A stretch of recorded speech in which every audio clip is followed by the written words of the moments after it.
Alright, so here we are on the TVS RTX300 in Pune to finally do a proper test and see how this brand new 299cc DOHC liquid cooled engine does on the right road.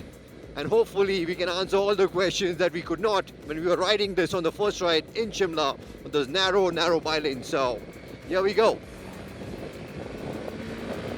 Oh wow. Woo!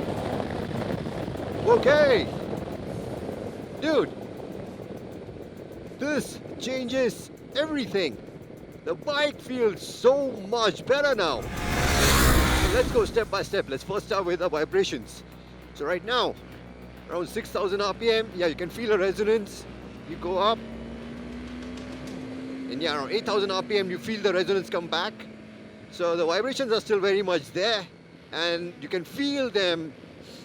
You can feel the resonance, you can feel the sting the most in the first 3 gears. But now as I slot into 4th gear, 5th gear, 6th gear, yeah, it is so much better. I mean, yes, the vibrations don't really go away, but they definitely settle down heaps, especially as you go up the gear and 5th and 6th gear. Yeah, you can definitely feel the vibrations less and less. They don't really interfere with your experience. And now let's pick up the speed. So yeah, from 95 kilometers onwards, as I continue opening up the gas, yeah, even now 125. Woo! Yeah, there's barely any vibration, so that's a huge sigh of relief, because this is the one thing I was really worried about. Because what you definitely want on a touring motorcycle is a motorcycle that is smooth and not very vibey, and the RTX has you covered on that front, because from 95 up to 125 there's barely any buzz, which is great. And that also brings us to a second point, which is heat. So I've been riding this in all sorts of conditions over the last couple of days, and honestly I've not really had any problem with the heat, nor any excessive heat coming onto the legs. Now I know we have had exceptional weather here in Pune, but honestly I don't think heat is a problem. So the dual jacket, the dual oil pump, and more specifically even the routing of the heat is really good, really sorted on the RTX 300. What I absolutely love about this engine is also when you go to the opposite end of the spectrum and you slow way down to a crawling speed. Let's do that right now. Let's go all the way down to 35 kilometers an hour. I'm in the 4th gear, and look at it. It pulls cleanly.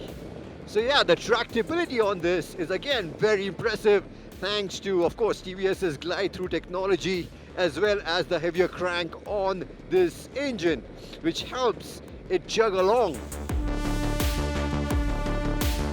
And that means that you don't even have to use the clutch. Now, in case you're wondering, why exactly am I using the clutch while I'm riding now?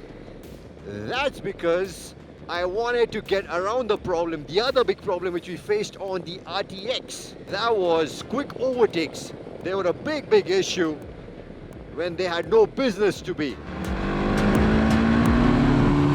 So I've come to realize that the issue is primarily down to the poor calibration of the electronics. So as you can see, we have switched off the traction control. I've switched off the quick shifter, because both of these systems are firstly insanely sensitive and very intrusive.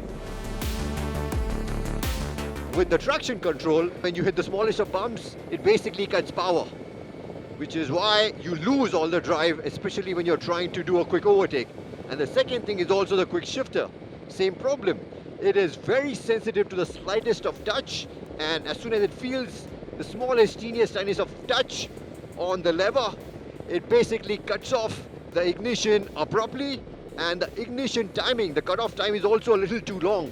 which again basically absolutely kills the drive and makes the engine feel a lot more lethargic than it actually is.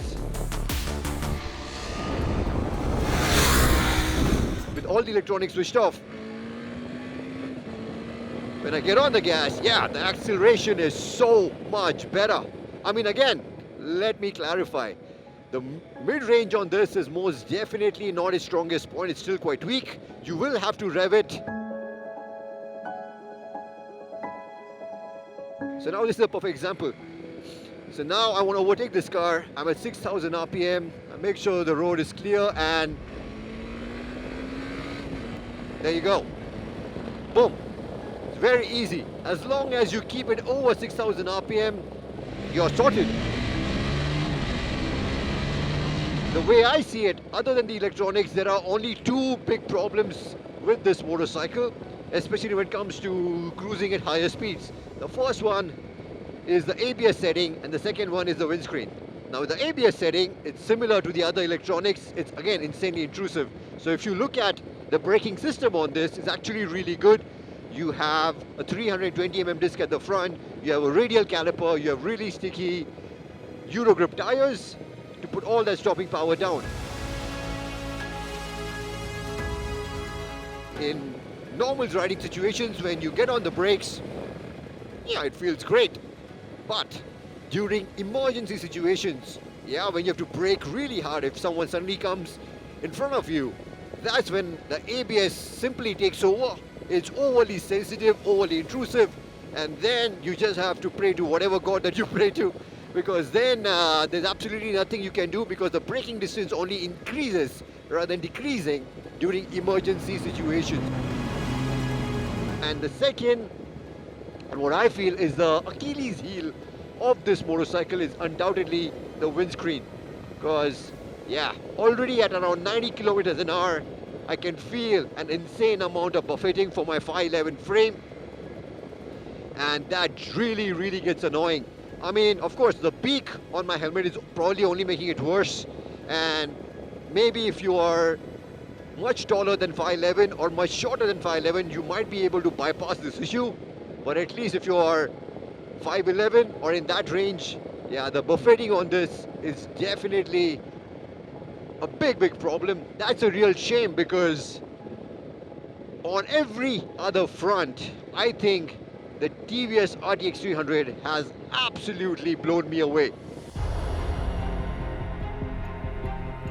Because at least in terms of ergonomics, even for my 5'11" frame, I think this fits me like a glove. Whether I'm sitting down, whether I'm standing up, this fits perfectly tailor-made for me. Maybe if you're more than 5'11", taller than 5'11", the cockpit might feel a little bit cramped, but at least for me it's not a problem at all. Also in terms of the seat, it's really spacious, it's really wide, there's a lot of room for me to move around. And again, it's really comfortable for the longer hauls for the rider as well as pillion. I know for a lot of you guys who are not very tall, the 835mm seat height might prove to be, or might seem really intimidating. But honestly, the way they have designed the seat, the way it tapers closer to the tank, means that it really facilitates easy reach to the ground. And secondly, what I think makes this one of the most confidence-inspiring motorcycles, even for new riders, is its amazing mass centralization, because that makes the motorcycle so easy to handle, so light to handle, so quick on its feet, masking its weight, its 180 kg curve weight, because it feels so much lighter. Which then brings us to the next best part, which is again a highlight in my books, its ride quality. So you have 180 millimeters of travel at the front and the back, and possibly the best suspension setup that I've experienced, not only on this bike, but on motorcycles which probably cost 2 to 3 times as much, because the damping on this is unreal. I mean, we already got a glimpse of it when we were riding this in Shimla on a really gnarly off-road trail, and I saw so many people attacking the trail while sitting down.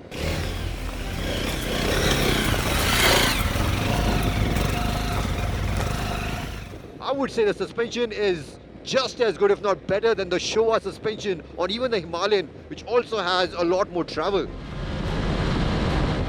And the last part, of course, I do feel still that the 12.5 litre tank is definitely not the best for touring. I feel it's too small. But having said that, I have been able to eke out a solid range, or rather a solid fuel economy of about 27 kilometers per litre in mixed riding conditions. I've been riding in the city, I've been riding on the highway. And because you can do this, you can constantly ride in the 4th, 5th, 6th gear, even in the city, means that you get really high fuel economy, and that should see you get a range of at least 270 kilometers, and I would say almost 300, considering that you get cruise control as standard. So to summarize, I think it's quite clear that the TVS Apache RTX300 has its own share of problems, which are all down to the electronics.